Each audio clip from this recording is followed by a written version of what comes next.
ବନ୍ଧୁଗଣ, ଦୁନିଆରେ ପ୍ରତ୍ୟେକ ବ୍ୟକ୍ତି ଭବିଷ୍ୟ ବିଷୟରେ ଜାଣିବାକୁ କିଛି ନା କିଛି ଉପାୟ କରିଥାଏ। ଗ୍ରହର ଗତିବିଧିରେ ମହାସଂଯୋଗ ଘଟୁଛି। ସେଥିପାଇଁ ଆଜି ରାତିଠାରୁ 2.5 ବର୍ଷ ଯାଏ ମା ଲକ୍ଷ୍ମୀ କିଛି ରାଶିଙ୍କ ଭାଗ୍ୟ ଚମକାଇବାକୁ ଯାଉଛନ୍ତି। ମା ଲକ୍ଷ୍ମୀ ଏହି ରାଶିଙ୍କ ଉପରେ ଅଧିକ ପ୍ରସନ୍ନ ହୋଇଛନ୍ତି। ଧନର ଦେବୀ ହେଉଛନ୍ତି ମା ଲକ୍ଷ୍ମୀ। ମା ଲକ୍ଷ୍ମୀଙ୍କ ବିଷୟରେ ବିଶେଷ କୃପା ଏହି ରାଶିଙ୍କ ଉପରେ ପଡ଼ିବାକୁ ଯାଉଅଛି। ଭିଡ଼ିଓଟିକୁ ପୁରା ଦେଖନ୍ତୁ। ମା ଲକ୍ଷ୍ମୀ ସ୍ୱୟଂ ଏହି ରାଶିର ଗୃହକୁ ଆଗମନ କରିବାକୁ ଯାଉଛନ୍ତି। ଏହି ରାଶିଙ୍କର ସବୁ ଦୁଃଖ କଷ୍ଟ ଦୂର ହେବାକୁ ଯାଉଅଛି। ଏମାନଙ୍କର ଭାଗ୍ୟ ବଦଳିବାକୁ ଯାଉଛି। ଆସନ୍ତୁ ଜାଣିବା ସମ୍ପୂର୍ଣ୍ଣ ବିବରଣୀ। ବନ୍ଧୁଗଣ, ବିଛା ରାଶି। ମା ଲକ୍ଷ୍ମୀଙ୍କ କୃପାରୁ ଆପଣଙ୍କ ଭାଗ୍ୟ ଚମକିବ। ପାରିବାରିକ ସମସ୍ୟା ଦୂର ହେବ। ଧନ ଲାଭ ହେବ। ବେପାରରେ ଫାଇଦା ହେବ। ଘର ପରିବାରରେ ଧାର୍ମିକ କାର୍ଯ୍ୟ ସମ୍ପନ୍ନ ହେବ।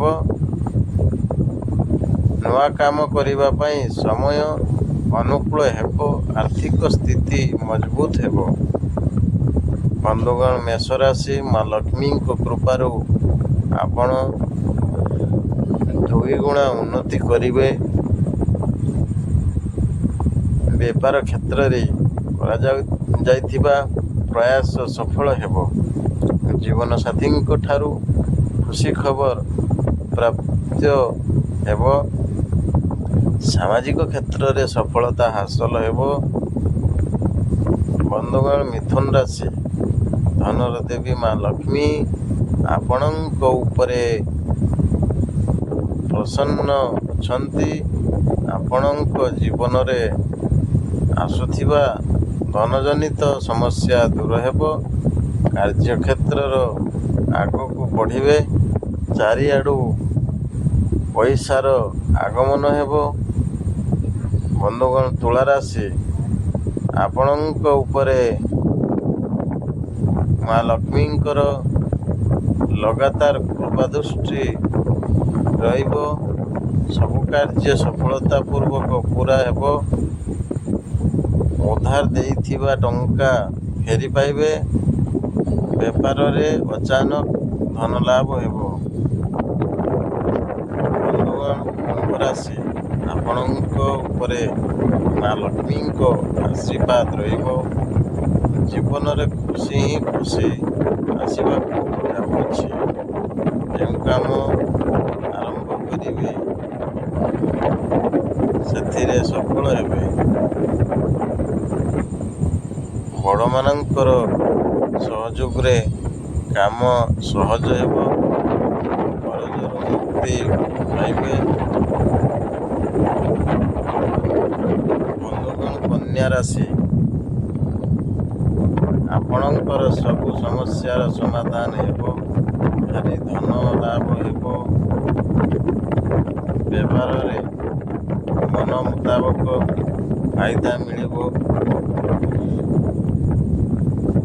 ଆର୍ଥିକ ସ୍ଥିତି ମଜବୁତ ରହିବ। ବନ୍ଧୁଗଣ, ସିଂହ ରାଶି। ଦାମ୍ପତ୍ୟ ଜୀବନରେ ମଧୁରତା ଆସିବ। ସମାଜରେ ମାନ ସମ୍ମାନ ବଢ଼ିବ। ଆର୍ଥିକ ସ୍ଥିତି ମଜବୁତ ହେବ। ଗୃହସ୍ଥ ଜୀବନରେ ସୁଖ ଶାନ୍ତି ରହିବ।